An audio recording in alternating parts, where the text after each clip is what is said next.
Moment when your phone buzzes and it's your bank app, and you already know what it's going to say before you even open it? It's like you're walking into a horror movie you've already seen. You check your balance, and it's $17.42. And then, same day, your life decides to test you. Your car makes that new noise. Your kid's school sends an email about an unexpected fee. Or your job hits you with the, "Hey, can we talk?" message that instantly makes your stomach drop. And you're sitting there thinking, I am one random Tuesday away from disaster. Look, if that is you, if you're constantly praying nothing breaks because you don't have the money for it, this video is for you. Because we're going to build an emergency fund in 60 days. And yes, even if you feel broke right now, even if you're thinking, Jack, I'm barely surviving, what fund? Here's the thing. Most people think building an emergency fund is something you do after you get your life together. I'm going to argue the opposite.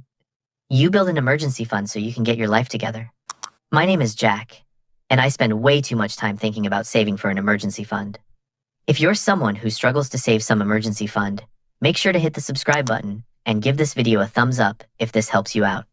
All right, now, before we jump into the plan, I want to hit you with something that might be uncomfortable, but it's important. A lot of people say, I can't save until I make more money.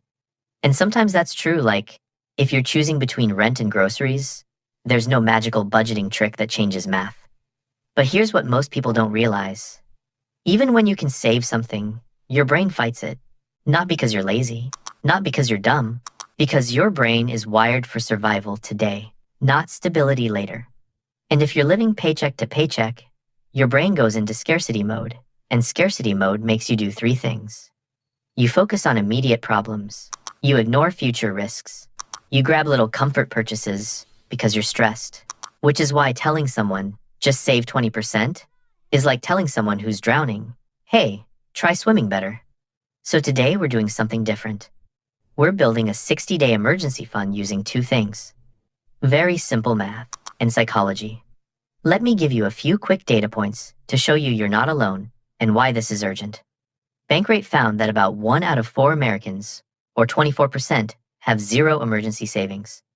The Federal Reserve's survey data shows that in 2024, only 55% of adults said they had set aside 3 months of expenses in an emergency or rainy day fund.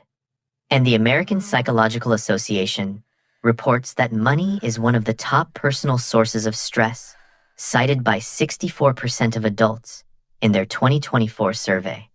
So if you feel anxious about money, congratulations, you are extremely normal. Now here's the part that always surprises people. You do not need a perfect, huge emergency fund to get massive relief. A $10,000 emergency fund is great, but a $300 up to $1,000 buffer can be life-changing because it prevents what I call the financial domino effect. One unexpected bill turns into overdraft fees, late fees, credit card interest, borrowing from friends, stress spirals, and decisions made out of panic. An emergency fund is basically a shock absorber for your life. So what's the goal? In 60 days, we're aiming for $600. Why $600? Because it's big enough to handle most random Tuesday problems. A tire, a small medical bill, a utility bill that's higher than expected but small enough that it's achievable even if you're starting from almost nothing. And if you can do more than $1,000, amazing. But we will start small.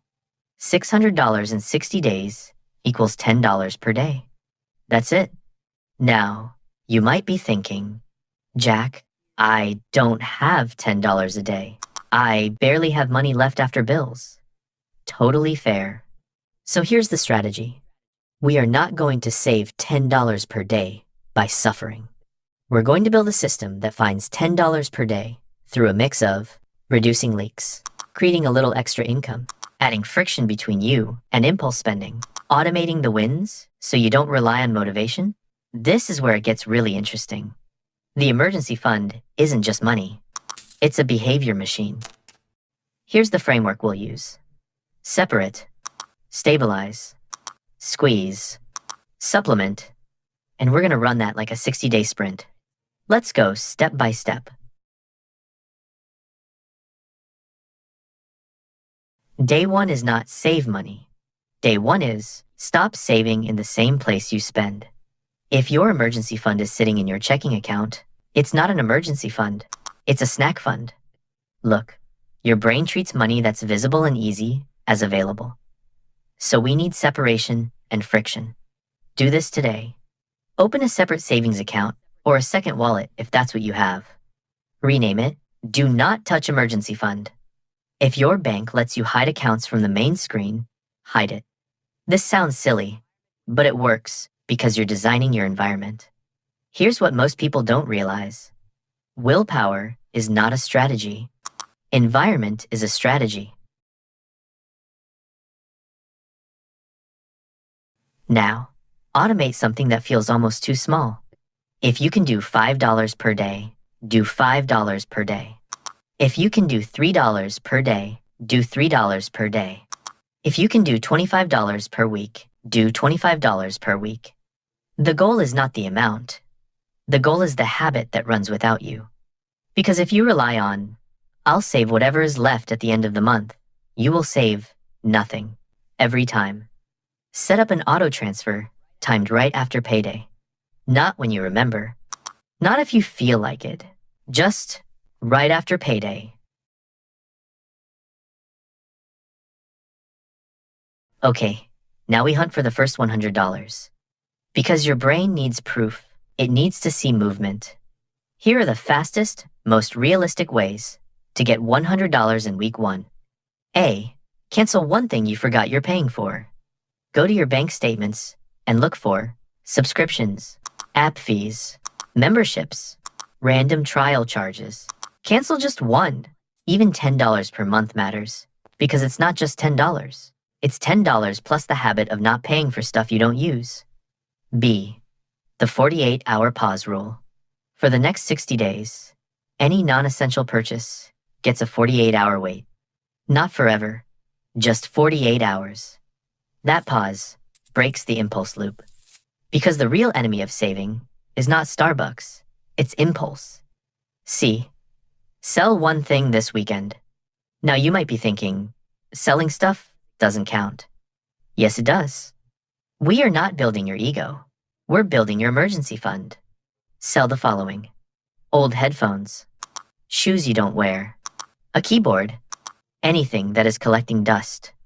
One weekend, one sale. It could be $40, $70, or $120. It all goes into the fund. Week 2 is where we get serious. Most people don't have a budget problem. They have a leak problem. Leaks are small, frequent, and emotionally justified. I deserve this. I'm stressed. It's only $12. So, we're going to do a quick audit using the simplest method. The 3 category check. Look at the last 14 days of spending and label each expense. Must, which includes rent, utilities, basic groceries, transport. Maybe, things you like, but could reduce temporarily. Mess, impulse, convenience. What was I thinking? Your emergency fund will come from maybe and mess, not from starving. Now here's an example with real math. Let's say you find $24 per week on takeout, $12 per week on small convenience store stuff, $15 per week on random online purchases. That's $51 per week. Over 8 weeks, that's $408. That alone is most of the $600 goal. And we haven't even touched income yet.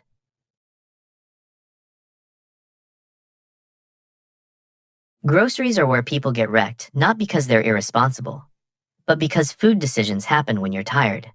So in weeks 3 and 4, you do 2 things. A. Pick 6 cheap staple meals and repeat them.